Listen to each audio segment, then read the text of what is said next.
Dear students, me Kuldeep Singh GAUR from Department of Zoology, Government Meera Girls College, Udaipur.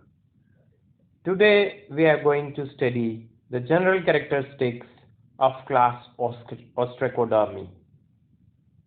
Ostracodermy, as I told you, belongs to vertebrata and they were jawless vertebrates. First vertebrates were Ostracodermy, but unfortunately they are now extinct from the planet.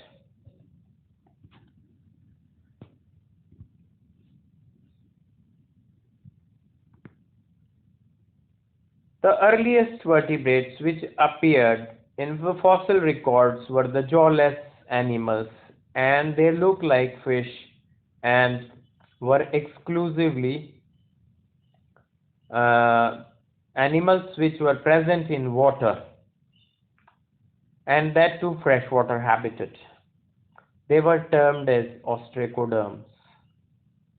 The fossil record in the rocks of late Cambrian and Middle Ordovician documented the presence of such animals with heavy bony armor and had a vertebral column in their axial skeleton.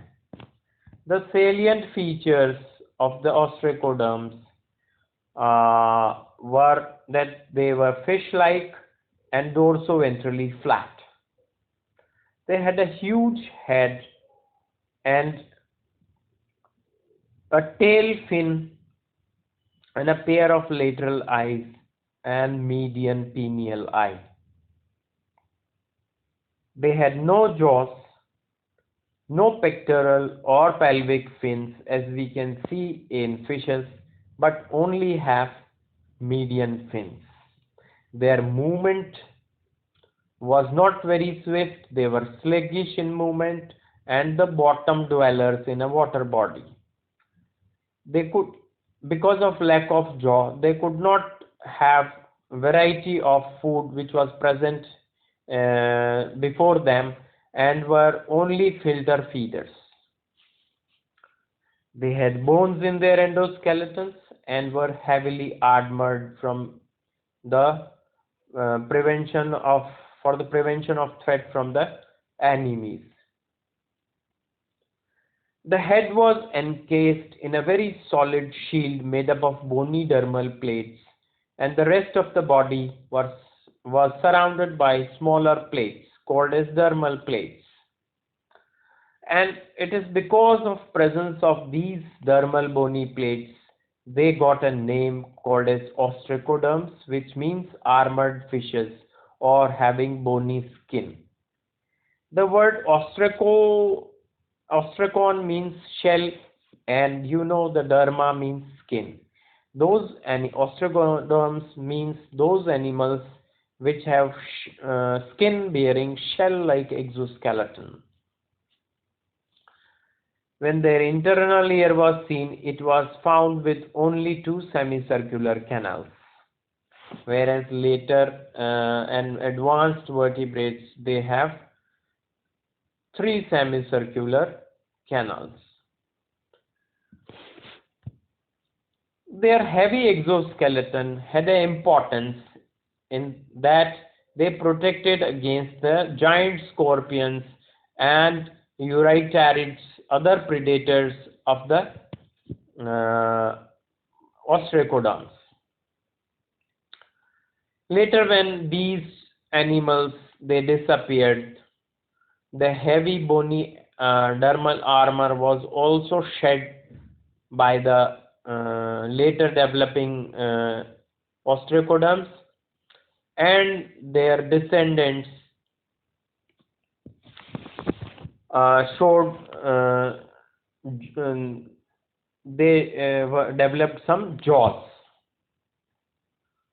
The biological significance of ostracoderms were that they were the oldest vertebrates were found from Cambrian era and in Ordovician period around 5 million years ago. Lack of fossils of earlier vertebrates shows that they had perhaps evolved in a habitat which was inimical to fossilization, because fresh water doesn't offer great conditions for fossilization.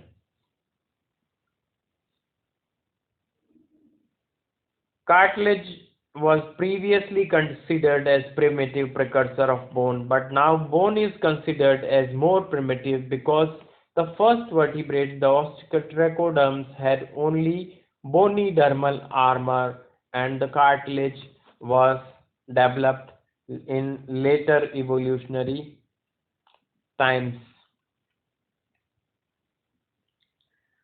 Now, after the extinction of the Ostracoderms, the first significant and epoch-making evolution was evolution of jaws.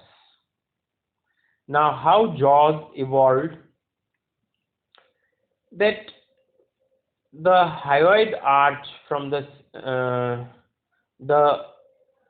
branchial arch or the mandibular arch was turned into the upper and lower jaws, and the upper and lower jaws originated from the first gill arch, which was called as branchial arch, mandibular arch, or anterior gill arch. Actually,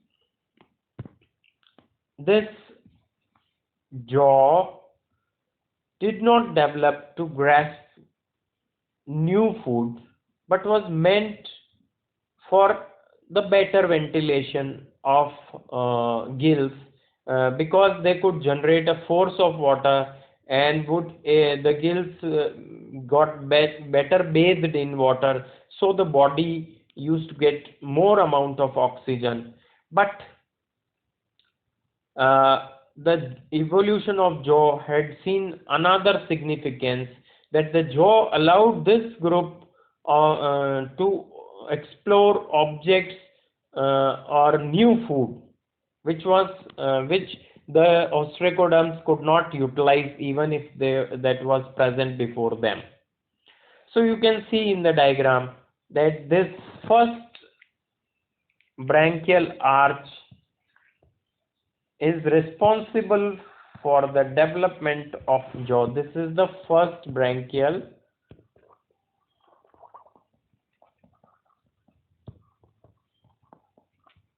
arch. The second branchial arch or gill arch came to the support of the jaws, and it is called as hyoid arch. It arose from the second gill arch. It supports the jaw. So gill arches first and second modified to become jaw. When the jaw first evolved, they lacked teeth, and the first jaw was sighted in the placoderms. As I told you, they were initially important for ventilation or hyperventilation of the gills, but later on they were involved in prey seizing and capturing, because the mandibular arch or the first gill arch, they got enlarged too much and could able to grasp and take hold of the prey in a much better fashion. So this is the method by which the jaw was evolved, and the first jawed vertebrates were placodermi, and ostracoderms probably had extinct because of their inability to explore the new food present around them. But the development of jaws has led the ensuing animal classes to explore all the varieties of food which was present before them. So students, this is all for today's lecture. Thank you very much.